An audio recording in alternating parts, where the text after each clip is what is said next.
शिक्षा जगत के क्षेत्र में लंबे समय से युवाओं को अनुभवी बनाने में उत्कृष्ट सेवा देने का कार्य कर रहे शारदा ग्रुप ऑफ इंस्टीट्यूशंस की ओर से बुधवार को आनंद इंजीनियरिंग कॉलेज में एक विशेष कार्यक्रम आयोजित किया गया। कार्यक्रम के दौरान बतौर मुख्य अतिथि के रूप में पद्मश्री प्रोफेसर HC वर्मा और अमित वाजपेयी उपस्थित रहे। इसी बीच छात्रों को उनके भविष्य में अपना गोल हासिल करने के लिए मोटिवेट करने का काम भी किया गया। साथ ही अमित वाजपेयी ने भौतिकी के कुछ प्रयोग कर बच्चों को जीवन के कई पहलुओं से रूबरू कराया।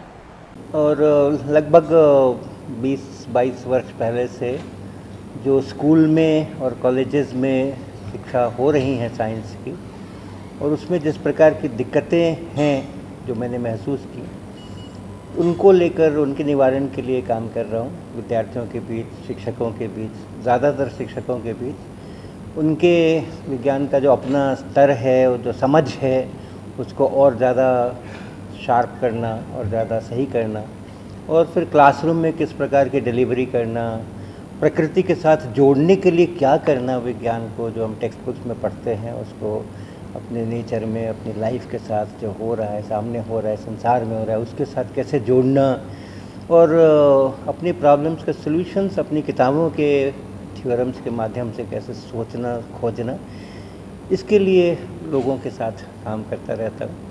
उसी सिलसिले में आगरा में 3 दिन से रहा हूँ, और हमारे साथ हमारे ही जैसे सोच वाले कुछ लोग और जुड़े हैं पूरे देश भर में, और अपने अपने क्षेत्र के अंदर में वो इसी प्रकार का काम कर रहे हैं। तो उस पूरे प्रकल्प को हम लोग अन्वेषिका प्रकल्प कहते हैं, और जो ये अन्वेषिका की एक लैबोरेटरी हम लोग स्थापित करते हैं जिसमें कि अनस्ट्रक्चर्ड एक्सपेरिमेंट्स होते हैं। और हम लोग खुद ही अपने एक्सपेरिमेंट डिज़ाइन करते हैं, खुद ही उसका सेटअप बनाते हैं और खुद ही उसके परिणाम लेते हैं, और उसमें से कैसे विज्ञान निकल कर के आ रहा है और ज़िंदगी से जुड़ा हुआ विज्ञान कहाँ से निकल कर के आ रहा है वो करते हैं। हमारे लिए बड़े सौभाग्य की बात है कि HC वर्मा सर का आगमन आनंद संस्थान में शारदा ग्रुप में हुआ, और हम लोग बहुत लंबे समय से सर के लिए रिक्वेस्ट कर रहे थे कि सर का समय हमें मिले और हम जो है बच्चों के बीच में और सर के बीच में संवाद हो, टीचर्स के बीच में। तो आज वो सुनहरा मौका हम सबको मिला है। आज सर का जो है बच्चों के साथ अभी संवाद का कार्यक्रम है। बच्चे बहुत पूरे शहर से बच्चे आए हैं, सर से मिलने की इच्छा है सर की, और ये हमारे लिए बहुत सौभाग्य की बात है कि आज सर हमारे साथ हैं। आनंद इंजीनियरिंग कॉलेज टेक्निकल कैंपस और हिंदुस्तान कैंपस के रूप में हमारे यहाँ शारदा ग्रुप के ये 2 हायर एजुकेशन इंस्टीट्यूशंस हैं, और आज आनंद टेक्निकल कैंपस में प्रोफेसर HC वर्मा का संबोधन है छात्रों को, फिज़िक्स को कैसे अब जीवन में अप्लाई करें इसके ऊपर। प्रोफेसर वर्मा यहाँ आए हुए थे 3 दिन से।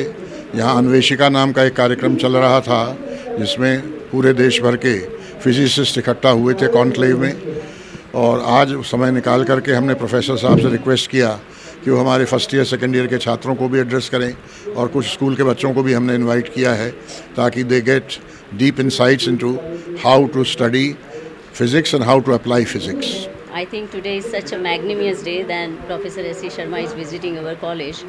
You see, in pharmacy, physics is one of the PCM that subject, and everybody, I know that each of our students has studied under him, all the physics book under Professor S.C. Verma. So I think this is a very, very, like say, a great personality, and it is our chance to have him here in our campus.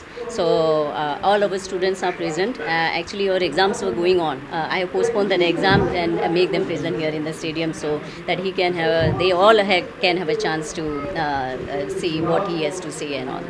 So it's been a great experience and we are happy to have him here. आज यहाँ आनंद engineering college में professor HC Verma जो कि Padmashri awardee हैं, IIT Kanpur के professor हैं, उनका एक इंटरैक्टिव सेशन रखा गया है जिसमें आनंद इंजीनियरिंग कॉलेज और आसपास के कॉलेज स्कूल के बच्चे के साथ उनका इंटरैक्टिव सेशन है और प्रैक्टिकल्स का डेमोन्स्ट्रेशन है। ये शारदा ग्रुप के लिए एक बहुत ही ऑनर है कि प्रोफेसर HC वर्मा जैसा व्यक्तित्व यहाँ पर आए और उन्होंने आनंद इंजीनियरिंग कॉलेज के बच्चों के साथ, फैकल्टी के साथ इंटरेक्शन किया।